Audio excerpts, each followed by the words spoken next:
So this is the third part of the drawing tutorial video. We've gone over the tools and the undersketch and starting the initial drawing. And now I'm going to go over sort of finessing the drawing, if you will.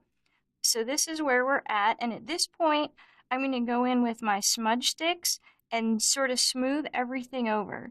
And I have all these dark areas blocked off. So I'm going to start by you're just going to gently sort of rub that on there. And the idea is that you want everything to be really smooth. Right now, if you look at this, you can see the pencil strokes, and I want the color to be really even and spread. So I'm just going to go section by section and smooth that out. And I talked in the other video before too about using the graphite that gets picked up onto the smudge stick and drawing with the smudge stick to make really subtle texture and color shapes.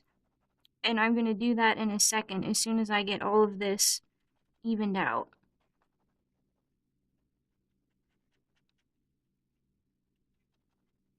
So I'm just going over everything really slowly and carefully. And you can see the difference once you start doing that. That it just looks a little softer and it looks a little bit better once you start going in there with that. Let's get this section on the ear.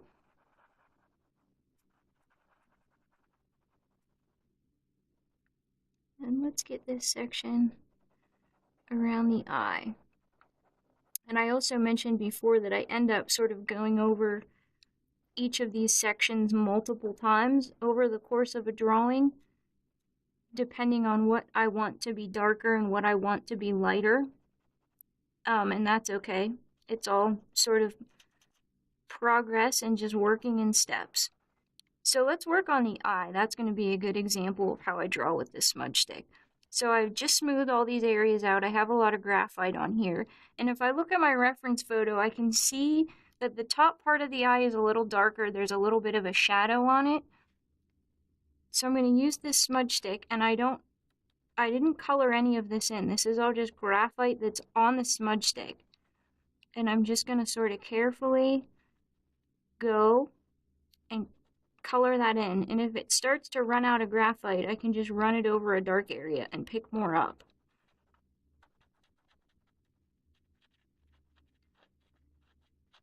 And smooth that out. So now that I've got the eye, let's go back and we can see that the area between this dark section and the eye, right in here, is a little darker, and we don't have any color in there yet. So what I can do is sort of go in like this, and hopefully that you can see that really well, that it's actually a good way, I think, to do that. And if I sort of draw in little strokes, it really renders like feathers, which I like. So I can just go in here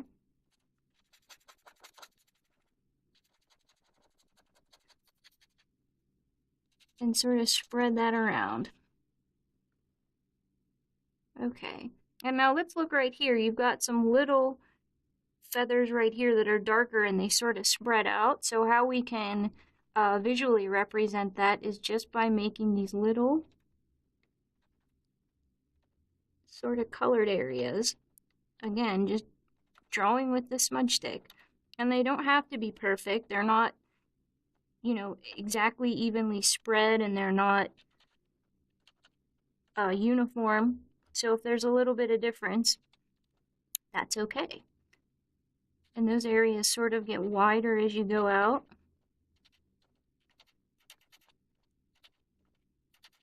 So just already with the smudge stick, you can see what a difference it makes in the drawing.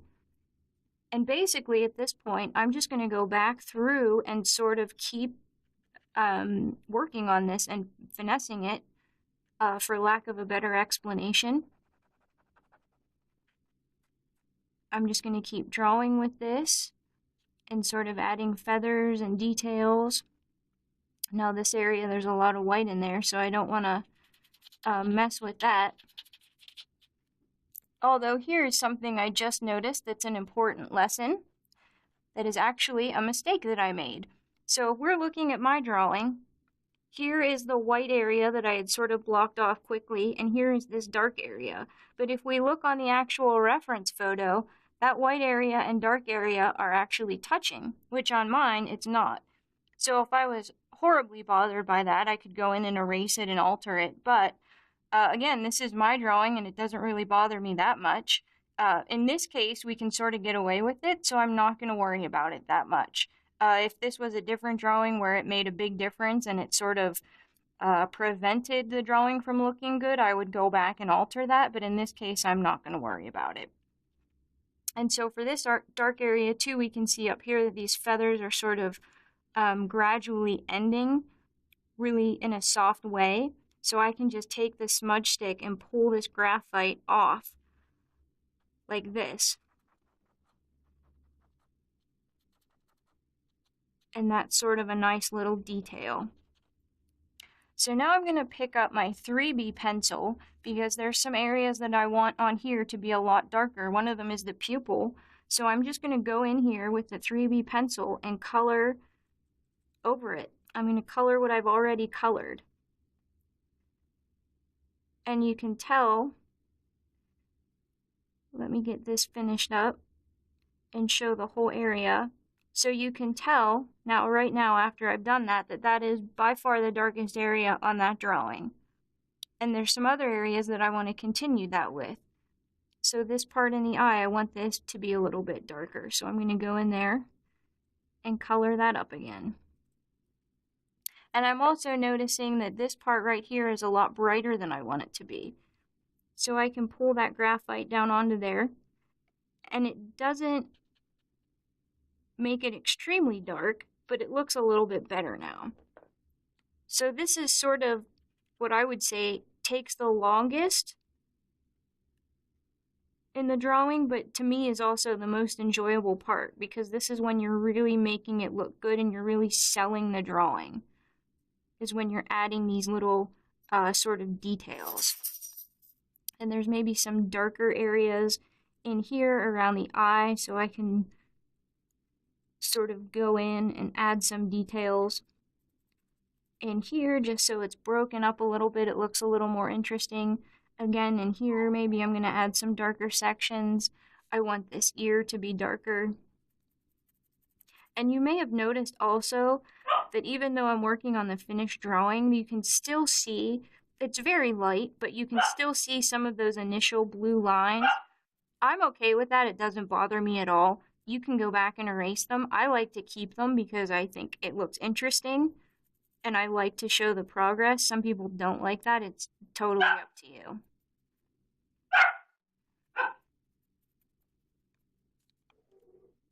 This area under the beak needs to be a little bit darker.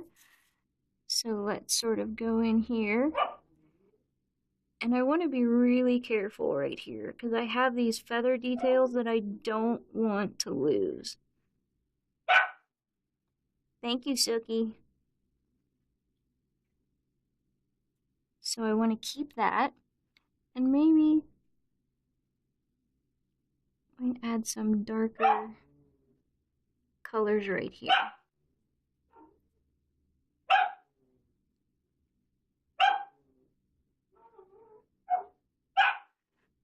And you may have noticed also, this is just a thing that I do. Feel free to use this as well. I haven't actually colored this all the way to the outside line. And I sort of like that it, what's a good way of saying it? It sort of represents a highlight to me on the edge of whatever you're drawing. So I sort of like keeping that detail. You don't have to do it. That's just one thing that I like to do. And I'm going to go in and add some more detail along this brow line too. And there are some darker areas in here that we don't have. And I'm not going to be really picky about that. I'm just going to sort of add some in and blend it because these are all just feathers and I can smudge it Doesn't have to be perfect. Right, there's some bigger areas, there's some smaller areas. It's not uniformly consistent, so I don't think that there's a right or a wrong answer on how to handle that. And after I color it in, I can just smooth it so it all blends a little better. Let's continue that up here.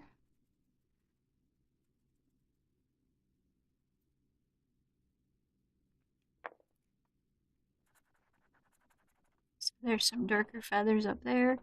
Again, I can draw with the smudge stick and add some feathers that way.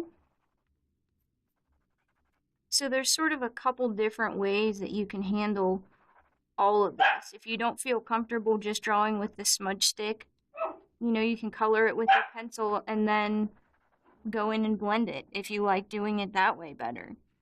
And then for the rest of the owl, I have sort of this open section, which I really like. I don't want this to all be filled in. So I'm going to sort of just suggest some feathers. Maybe Suki doesn't like that idea.